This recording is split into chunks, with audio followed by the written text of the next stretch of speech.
আসসালামু আলাইকুম। এইমাত্র পাওয়া সংবাদে আপনাদের জানাই স্বাগতম। শুরুতেই থাকছে সংবাদ শিরোনাম। শুরুতেই জানিয়ে দিচ্ছি 12ই ফেব্রুয়ারি নির্বাচনটি ছিল ভোট কারচুপি নির্বাচন বললেন হাসিনা। জানিয়ে দেব রমজানে নিত্যপণ্যের মূল্য নিয়ন্ত্রণে কঠোর ব্যবস্থা চান জামায়াতে আমির। জানাবো ভোটার নেই তবু ভোটপূর্ণ, মানুষ নেই তবু ফলাফল প্রস্তুত, এটাই অবৈধ নির্বাচনের সবচেয়ে বড় প্রমাণ। সর্বশেষ জানাবো দরজার বাহিরে তালা দিয়ে ছাত্রদল নেতার ঘরে আগুন, থাকছে বিস্তারিত। সুপ্রিয় দর্শক, এতক্ষণ শুনছিলেন সংবাদ শিরোনাম, এবারে থাকছে বিস্তারিত সংবাদ। তার আগে অনুরোধ থাকবে ভিডিওটি ভালো লাগলে এবং সর্বশেষ আপডেট সংবাদ পেতে চ্যানেলটি সাবস্ক্রাইব করে পাশেই থাকবেন। ধন্যবাদ।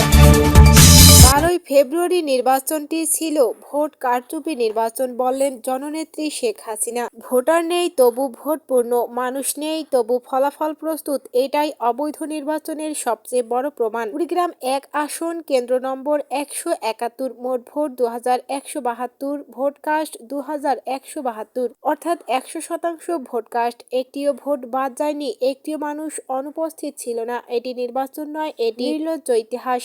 এই তথ্যই প্রমাণ করে তথাকথিত নির্বাচন কতটা সাজানো এবং প্রহসনমূলক। যেখানে মানুষ ভোট দিতে যায়নি সেখানে কাগজে কলমে শতভাগ ভোট দেখানো হয়েছে। কোথাও ভোটারের চেয়ে বেশি ব্যালট, আবার কোথাও ভোটের হার মোট ভোটার সংখ্যাকেও ছাড়িয়ে গেছে। এগুলো কোনো ভুল নয়, এগুলো পরিকল্পিত ফলাফল। ভোটারবিহীন নির্বাচনকে বৈধতা দিতে গিয়ে সংখ্যার মধ্যেই ধরা পড়ে গেছে কারচুপি। মোহাম্মদ ইউনূসের সেট করা এই নির্বাচনে বাস্তবতার সঙ্গে কোনো সম্পর্ক নেই। যতই ফলাফল পাল্টানো হোক, যতই কাগজে কলমে অঙ্ক কষা হোক, মানুষের বর্জন আড়াল করা যাবে না।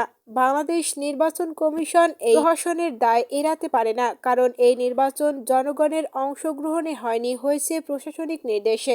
বাংলাদেশের মানুষ এই নির্বাচন প্রত্যাখ্যান করেছে, আর সেই বয়কট ঢাকতেই এই ফিকশন তৈরি করা হয়েছে। অন্যদিকে ঢাকা 13 আসনে ভোট কারচুপির ভিডিও ফাঁস। দখলদার ইউনূসের সাজানো নির্বাচনে কারচুপির ছবি ফুটে ধারাবাহিকভাবে সামনে আসছে। সারা দেশের প্রায় প্রতিটি কেন্দ্রেই কারচুপির ঘটনা ঘটেছে। ঢাকা 13 আসনেও প্রকাশ্যে এসেছে ভোট কারচুপির নগ্ন ইতিহাস, যেখানে সরকারি কর্মকর্তা নিজেই সক্রিয়ভাবে জালিয়াতি করছে। সম্প্রতি টিআইবি 300টি সংসদীয় আসনের মধ্যে মাত্র ৭৪টি আসনে তদন্ত করে ব্যাপক জালিয়াতি, ভোটার উপস্থিতির জন্য ভয়ভীতি দেখানোর ইউনূস তার সাজানো নির্বাচনে ভোটার উপস্থিতি বাড়াতে কোথাও কোথাও মোট ভোটারের চাইতেও কয়েক গুণ বেশি ভোট কাস্টিং দেখিয়েছে।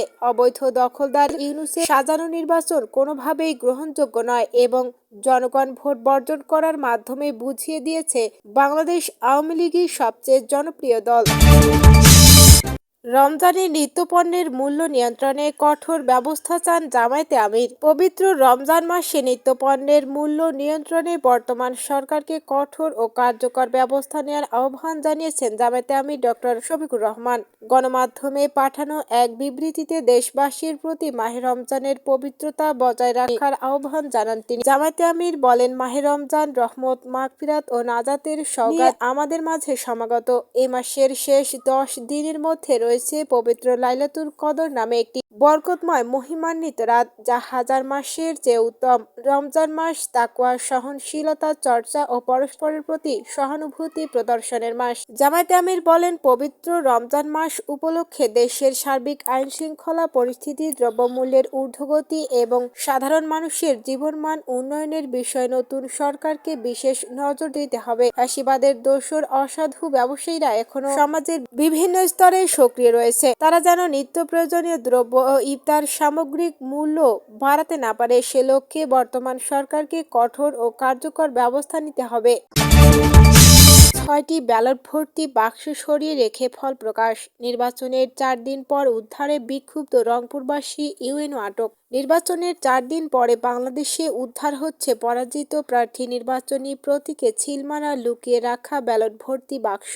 ফ্যাসিস্ট ইউনূস গংয়ের অভিমতে এই পাতানো নির্বাচনই নাকি ঐতিহাসিক। এই ঐতিহাসিক নির্বাচন কতটা সুষ্ঠু হয়েছে তার নমুনা মিলেছে রংপুর 6 আসনেও। এ আসনে দাঁড়িপাল্লা প্রতীকে মাওলানা নুরুল আমিনকে বিজয়ী দেখানো হয়েছে এবং তার নিকটতম প্রতিদ্বন্দ্বী ছিলেন ধানের শীষ মার্কার প্রার্থী বিএনপি নেতা সাইফুল ইসলাম। মাত্র একটি ভোট কেন্দ্র থেকেই ধানের শীষ প্রতীকে সিলমারা 6টি ব্যালট বাক্স সরিয়ে রেখে জামায়াত প্রার্থী নুরুল আমিনের ভোট দেখানো হয়েছিল। এ ঘটনায় স্পষ্ট হয়েছে ফ্যাসিস্ট ইউনূস জনগণের ভোটাধিকার হরণ করে তথা ভোট চুরি করে সম্পূর্ণ পাতানো একটি নির্বাচনের আয়োজন করেছে। এছাড়াও রংপুরকে জাতীয় পার্টির ঘাঁটি হিসেবেই চেনা হয়। এবারে নির্বাচনে জাতীয় পার্টির একটি আসনও না জেতা, অন্তত রংপুর অঞ্চল থেকেও কোনো আসনে বিজয়ী না হওয়ার ঘটনা বিতর্ক এবং বিস্ময়ের সৃষ্টি করেছে। উল্লেখ্য, ব্যালট ভর্তি বাক্সগুলো উদ্ধারের খবর জেনে স্থানীয় বাসিন্দারা ক্ষুব্ধ হয়ে উপজেলা নির্বাহী অফিসারকে কেন্দ্রের ভেতরেই অবরুদ্ধ করে রাখে। দরজার বাহিরে তালা দিয়ে ছাত্রদল নেতার ঘরে আগুন। নোয়াখালীর দ্বীপ উপজেলা হাতিয়ার চানন্দি ইউনিয়নে গভীর রাতে ঘরের দরজার বাহিরে তালা দিয়ে সুজন নামের এক ছাত্রদল নেতার বসত ঘরে অগ্নিসংযোগের ঘটনা ঘটেছে। এতে এই ঘর মূল্যবান মালামাল সহ সম্পূর্ণ পুড়ে ছাই হয়ে যায়। দিবাগত রাত 3:30টার দিকে চানন্দি ইউনিয়নের 6 নং ওয়ার্ডের নলেরচর গ্রামে এ ঘটনা ঘটে। স্থানীয় সূত্রে জানা গেছে, নোয়াখালী জেলা ছাত্রদলের সাবেক সহ নাট্য বিষয়ক সম্পাদক ইয়াসিন আলী সুজনের নলেরচর গ্রামের বাড়িতে তার বাবা মোহাম্মদ বেলাল মিয়া থাকতেন। তবে গতকাল তিনি ওই ঘরে ছিলেন না। গভীর রাতে একদল দুর্বৃত্ত ঘরের দরজার বাইরে থেকে তালা লাগিয়ে ঘরে আগুন দিয়ে পালিয়ে যায়। পরে আগুনের লেলিহান দেখে স্থানীয় লোকজন আগুন নিয়ন্ত্রণ করার চেষ্টা করে এবং দরজা খুলতে গিয়ে তালা দেখতে পায়।